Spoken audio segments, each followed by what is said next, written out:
My friends, there comes a moment in every seeker's life when the old way of living can no longer sustain us.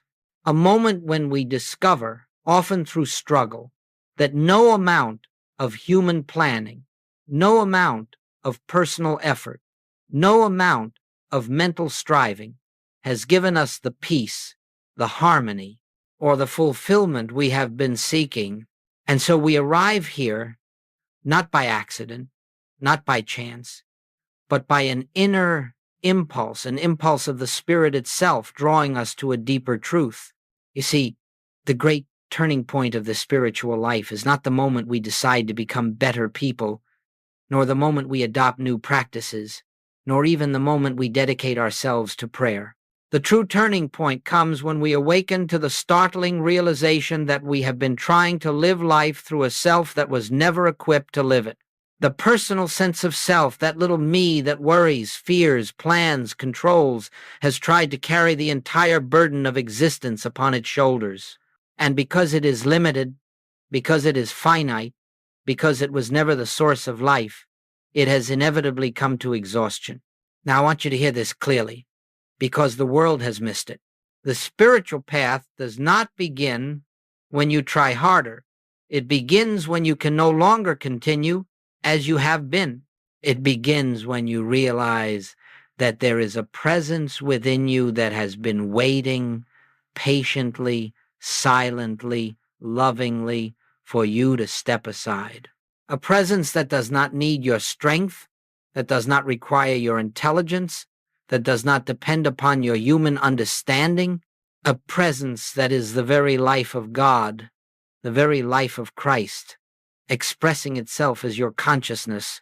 And so in our time together, we are going to explore what actually happens deep within the chambers of your being when you finally allow this presence to take its rightful place.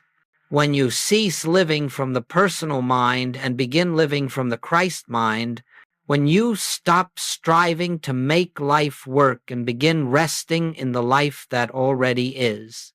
Not theory, not philosophy, but the actual experience of the divine living its life as you. If you can receive this, if you can hear it not with the intellect, but with that inner listening that responds to truth, something will begin to shift even now. For when truth is spoken, the Christ within each of us recognizes itself. And in that recognition, transformation begins. Now, let us move deeper into this principle. For before we can understand what it means to let Christ live our life, we must first see clearly what has been living our life until now. And this, perhaps more than anything else, is the great stumbling block in spiritual realization. Our unexamined identification with a self that is not the self. From early childhood, we are conditioned to believe that we are a separate being, an isolated mind, a vulnerable body, a personal identity struggling to survive in a threatening world. We learn to say, I must do this. I must achieve that. I must protect myself. I must make my life work. And without noticing it, we become prisoners of this personal I, this finite sense of self that is constantly planning, worrying, resisting, defending. But the personal self is not your true identity. It is not the Christ. It is not the divine. It is not the presence that Jesus spoke of when he said, I and the Father are one. It is, in truth, a mental image, an accumulation of beliefs, memories, fears, and reactions. It has no spiritual substance. It has no divine authority. It has no reality in the kingdom of God.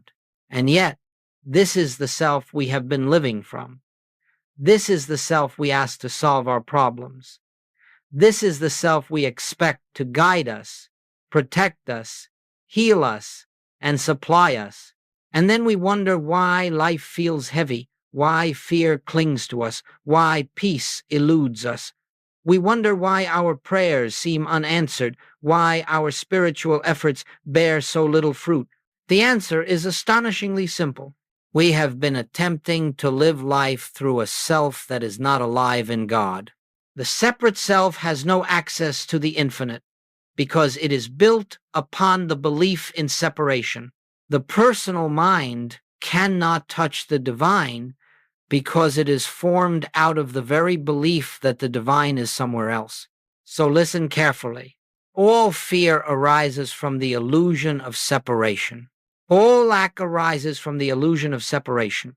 All sickness, all anxiety, all striving arise from the illusion of separation. When you believe yourself to be a separate entity, living by your own power, sustained by your own strength, you place yourself outside the kingdom of God, not in truth, but in your own perception.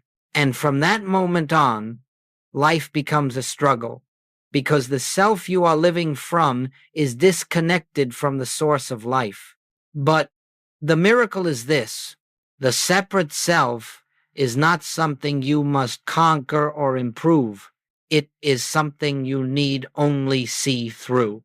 The moment you recognize its unreality, its power dissolves. The moment you perceive that it is not the one living your life, it falls away like a shadow disappearing before the sun. And in that instant, a new awareness begins to dawn, an awareness not born of effort, but of revelation. There is another self within you, a self that is whole, complete, infinite, untouched by human limitation, a self that is not separate from God, because it is the activity of God itself. This is the Christ. This is the one true self. This is the life that is waiting to live as you. And so now, having looked upon the nature of the personal self, we must turn to the reality that has always been present behind it, the reality the world has called Christ. Though the world has seldom understood what that word truly means, if we are to let Christ live our life, we must know what Christ is, not intellectually, not theologically, but as inner recognition. In the infinite way, when we speak of Christ, we are not speaking of a person. We are not referring to a historical figure, though such a figure may have embodied the principle. We are speaking of the divine presence that is the true identity of every individual on earth. The Christ is the light of God expressing itself as your consciousness. The Christ is the fullness of divine life, living you, breathing you, sustaining you. The Christ is the truth of your being unborn, undying, untouched by human circumstance. It may help to see it this way. Just as the sun shines whether the clouds appear or not, so the Christ shines as the essence of your being whether the personal self recognizes it or not. When the clouds thicken, clouds of fear, guilt, self-judgment, or worldly belief, the light seems hidden, but the Christ remains just as radiant, just as present, just as whole. You have never lived a moment without it. You have never taken a breath apart from it. The Christ is not something you acquire, it is something you discover. Now, hear this with the inner ear. Christ consciousness is not a higher level of your personal mind. Christ consciousness is the absence of your personal mind. It is the state in which the personal I, with all its fears, ambitions, doubts, and demands, grows quiet, and the divine I begins to reveal itself.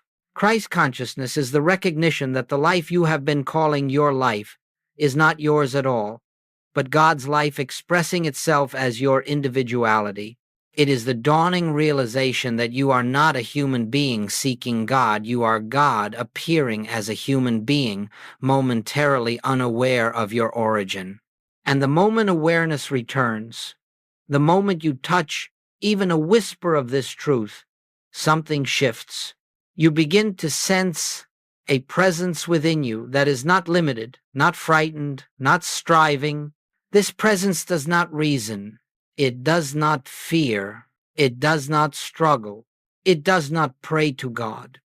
For it is the activity of God. It does not seek supply for. It is the outflow of infinite supply. It does not heal for.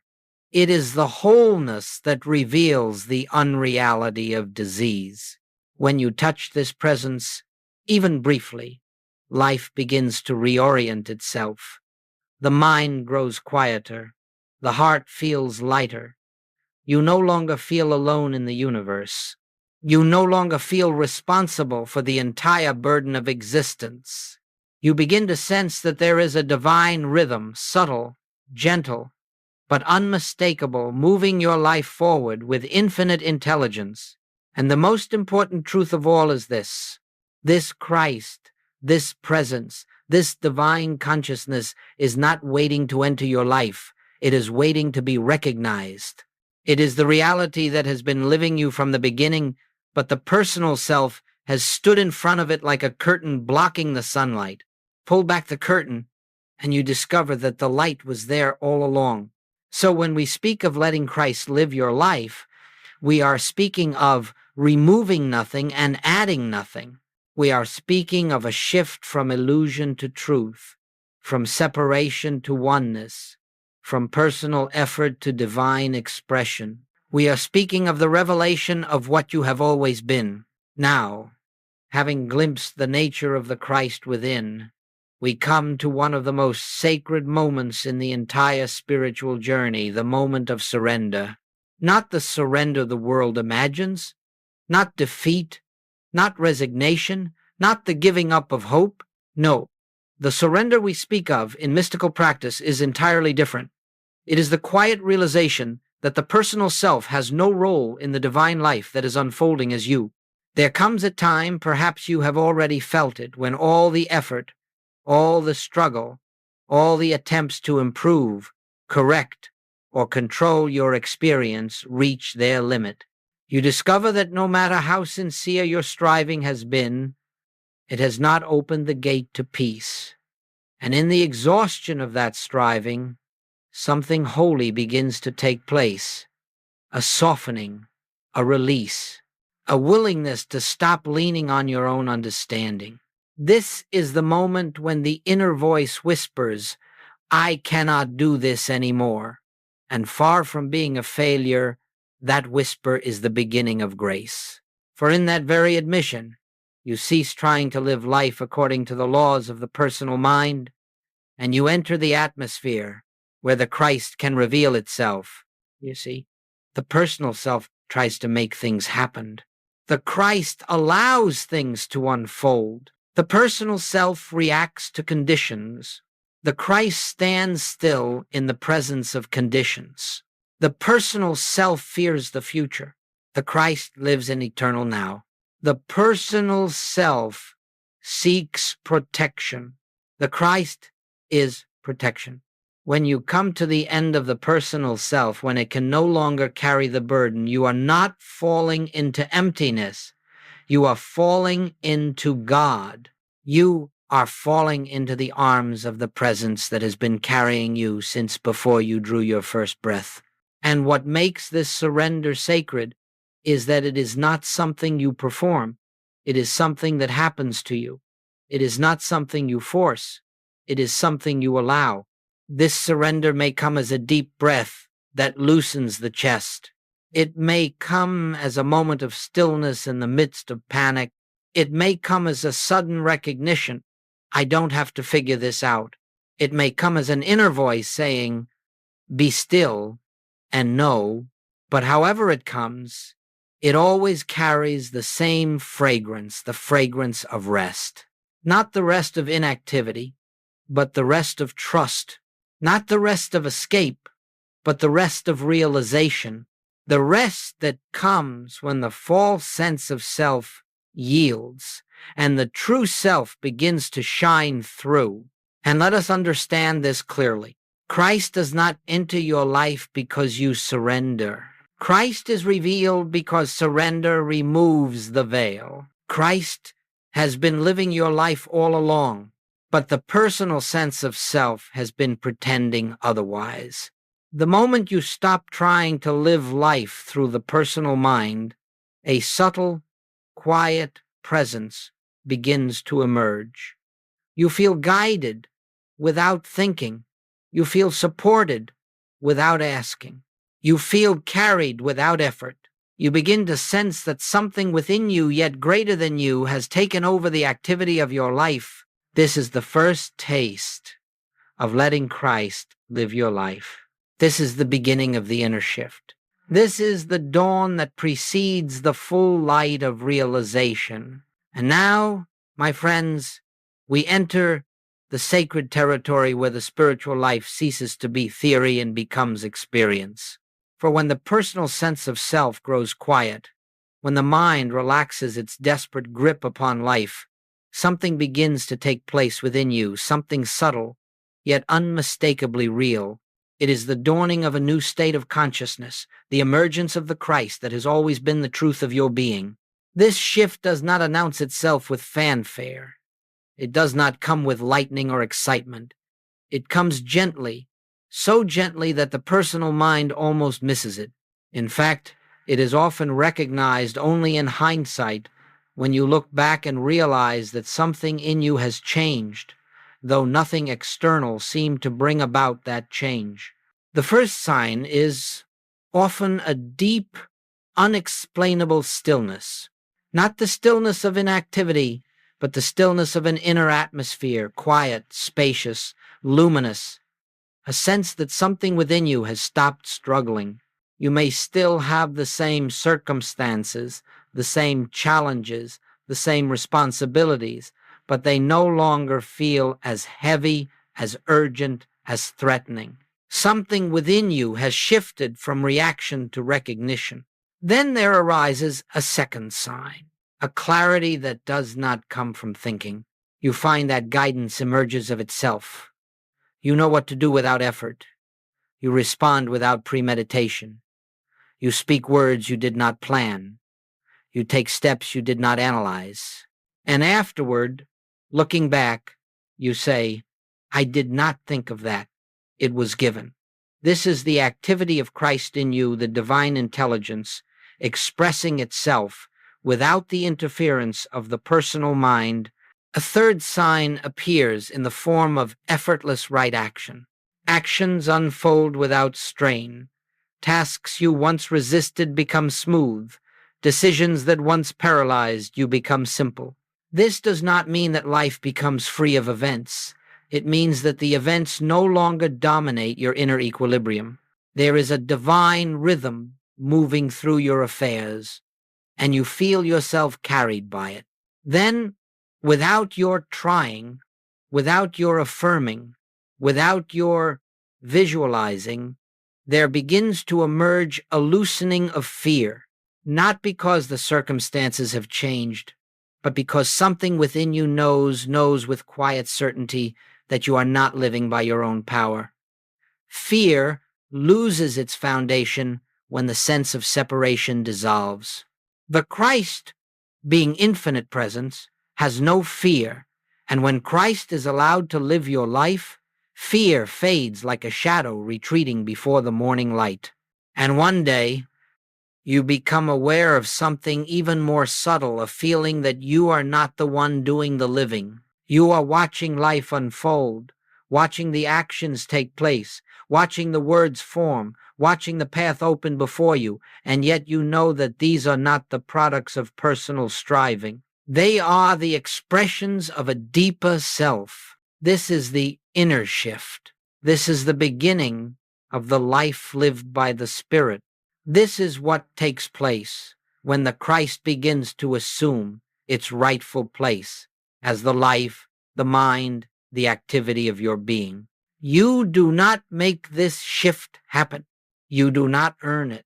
You do not control it. It arises naturally the moment the personal I steps aside, even slightly. The Christ that has always been present begins to show itself first gently, then steadily, then undeniably. And with each moment of recognition, the old identity grows weaker and the new identity grows clearer. This is the beginning of a life that is no longer lived for God, but from God. Not for the purpose of gaining good, but as the expression of good. Not as an effort to solve life, but as the revelation that life is already solved in God. Now, it is one thing to taste this inner shift in moments of meditation, in periods of stillness, in quiet hours when the world recedes. But what does it mean to live from Christ consciousness? To carry this awareness into the activities, the relationships, the responsibilities, and the challenges that make up daily living? For mysticism, true mysticism, is not an escape from life. It is the discovery of a higher life revealing itself through your ordinary life, a divine life expressing through human conditions, a spiritual rhythm moving through the most practical moments of your day. And so we begin by noticing what happens in our relationships. When Christ lives your life, you no longer approach others as personalities difficult, demanding, flawed, or admirable. Instead, you begin to sense that each one you meet is an appearance of the same divine presence that lives as you. You may still see their behavior, you may still notice their words, but you are no longer reacting to those surface elements. You are responding from a center of recognition, and in that recognition, the Christ in you beholds the Christ in them. This does not mean you condone unkindness or ignore injustice. It means you no longer meet darkness with darkness, personality with personality, fear with fear. You meet it with presence. You meet it with the awareness that only the Christ is real, and gradually you find your reactions softening, your words arising from compassion rather than defense, your interactions becoming less entangled in egoic patterns. Peace begins in the moment you cease defending the personal self. Then we look at work, at our daily tasks and responsibilities. When the personal mind governs your work, it becomes a burden. You push, you force, you calculate, you strain. But when Christ lives through you, your work becomes an avenue of expression for divine intelligence. Ideas appear without effort. Solutions arise before the problem fully forms. Actions flow naturally. You begin to notice that what you once dreaded now unfolds with ease, not because the task has changed, but because the doer has changed. Work under the personal self is labor. Work under Christ is flow. Work under the personal self is anxious striving. Work under Christ is inspired activity. Then we turn to the realm that troubles most people, finances and supply. When you live from the personal sense of self, money becomes a source of fear because you believe that it is supply. You believe that your well-being depends upon conditions, accounts, opportunities, or individuals. But when Christ consciousness begins to live as you recognize that supply is not money. Supply is the activity of God appearing as form. Money becomes a channel, not a source. And because the source is infinite, the channels are endless. This does not mean that money mysteriously falls from the sky. It means that fear dissolves because you no longer place your trust in the outer form. You trust the inner reality. And as fear dissolves, clarity arises. Opportunities unfold. Directions become obvious. You take steps you would not have considered before, not from desperation, but from inspiration. And you find that your needs are met not by struggling for them, but by recognizing that supply has always been spiritual. Then we consider health, another area where the personal self often trembles. The personal mind looks to the body and sees vulnerability, fragility, decline. It tries to fight symptoms, resist conditions, battle disease. But Christ consciousness does not fight disease. It does not oppose the appearance of illness. It simply rests in the truth that divine life is the only life, and that this life, being perfect, cannot express as imperfection. Healing, then, is not the correction of the body, it is the correction of identity. As you recognize yourself as the life of God, wholeness begins to reveal itself, not through conflict, but through recognition. This is what it means to live daily life from Christ consciousness. You do not withdraw from the world. You do not transcend responsibility. You do not float above daily experience. You remain in the world, but you are no longer of it. You move through life with a center that is not shaken by appearances. You speak from a depth that does not depend on circumstance. You act from a wisdom that is not your own. You love with a heart that is not personal. And gradually, your entire life begins to reorganize itself, not because you changed the outer world, but because you changed the level from which you live. This is the beginning of divine order expressing itself in your affairs. This is the beginning of a life lived not by effort, but by grace. Up to this point, everything we have spoken of may sound peaceful, harmonious, even beautifully simple. And indeed, the spiritual life is simple, divinely simple.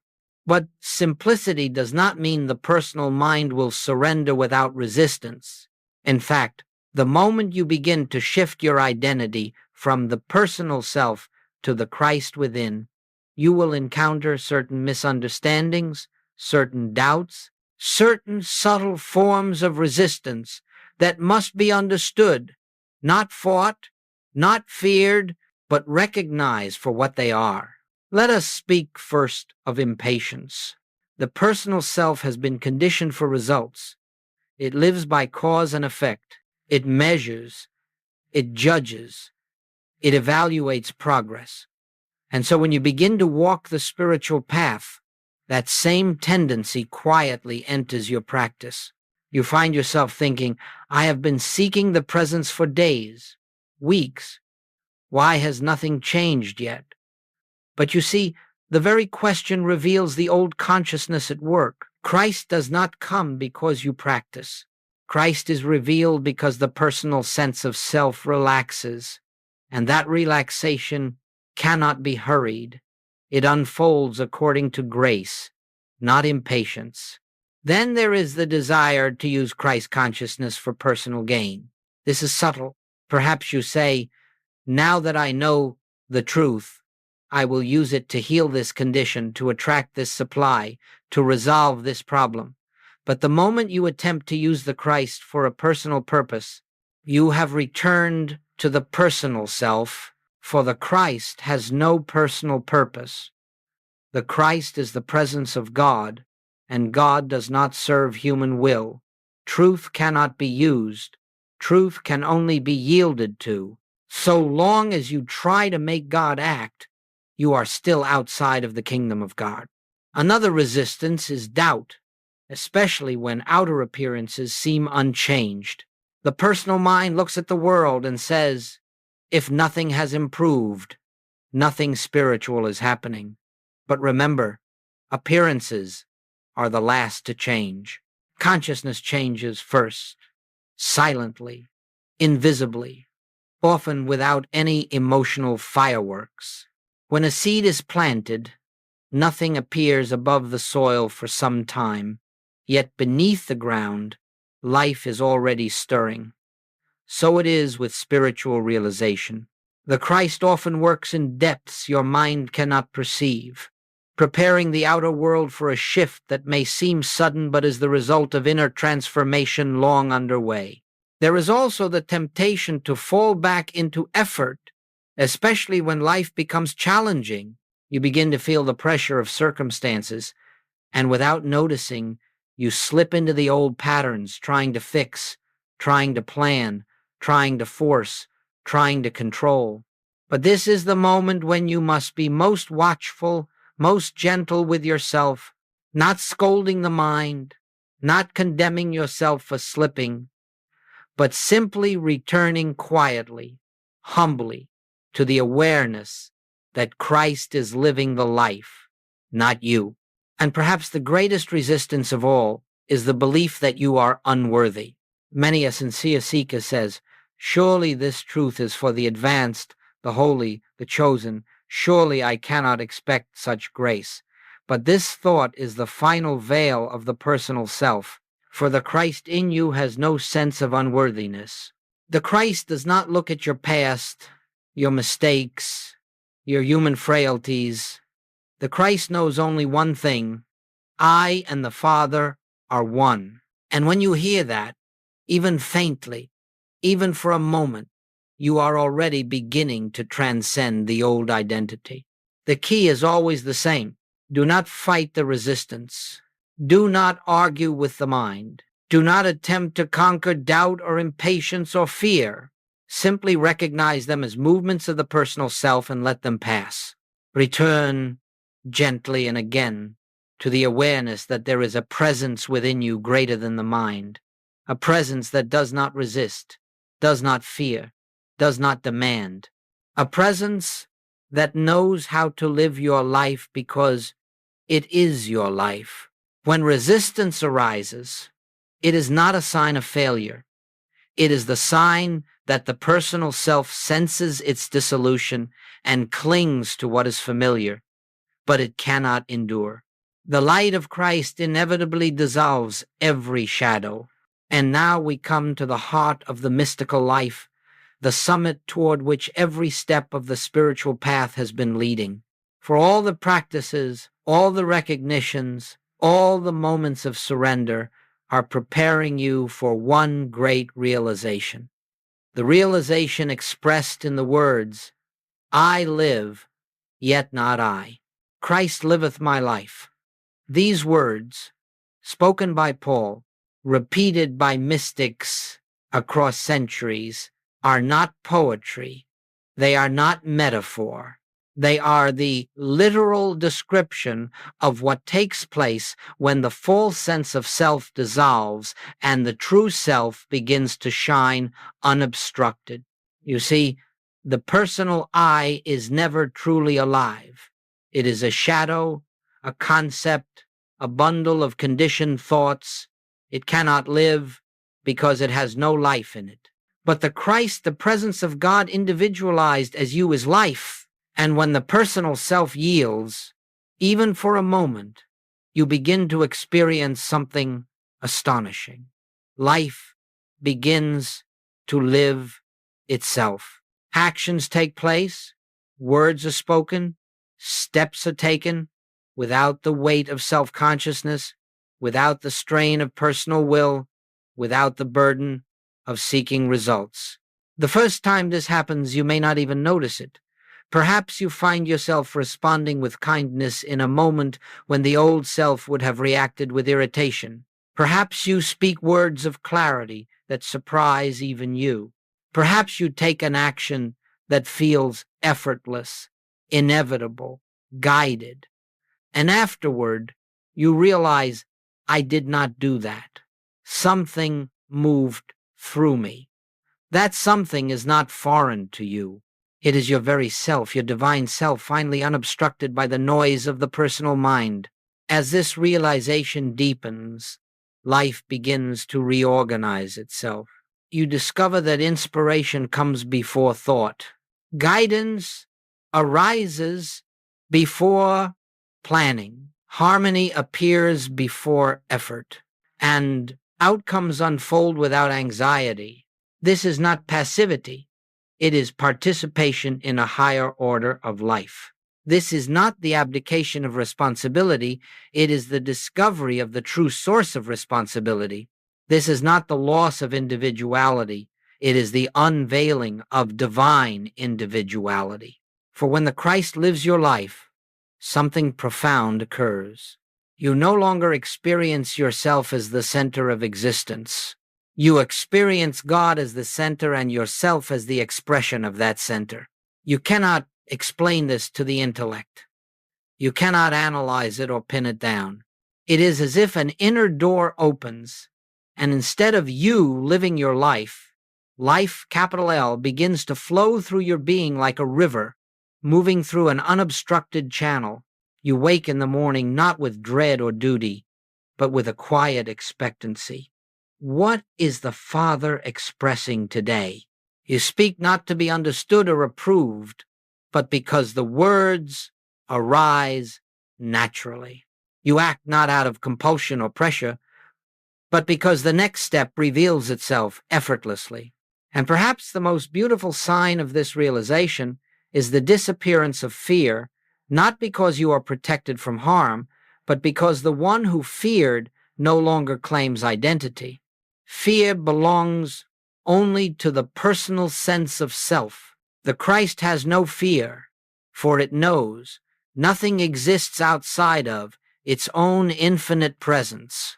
In this state, healing is no longer an event you seek. Healing is the inevitable consequence of abiding in wholeness. Supply is no longer something you chase. Supply is the natural expression of infinite abundance. Harmony is no longer a goal you work toward. Harmony is the inner order of divine life showing forth in form. You are no longer striving to become spiritual. You are realizing that you have never been anything else. I live, yet not I. That is the death of the false identity. Christ liveth my life. That is the birth of true individuality. This realization is not achieved through discipline or force. It is not the result of spiritual ambition. It comes quietly, naturally, inevitably. When you rest in the truth of your being, when you stop trying to think or feel your way into God, and allow God to be the self that lives. And once you taste this truth, even briefly, you know without doubt, without argument, without explanation, that the personal self has never been your identity. The Christ has always been living your life. You simply did not recognize it. Now you begin to recognize it. Now you begin to live from it. Now you begin to understand that the life you call my life is God's life, appearing in a form that bears your name. This is the fullness of realization.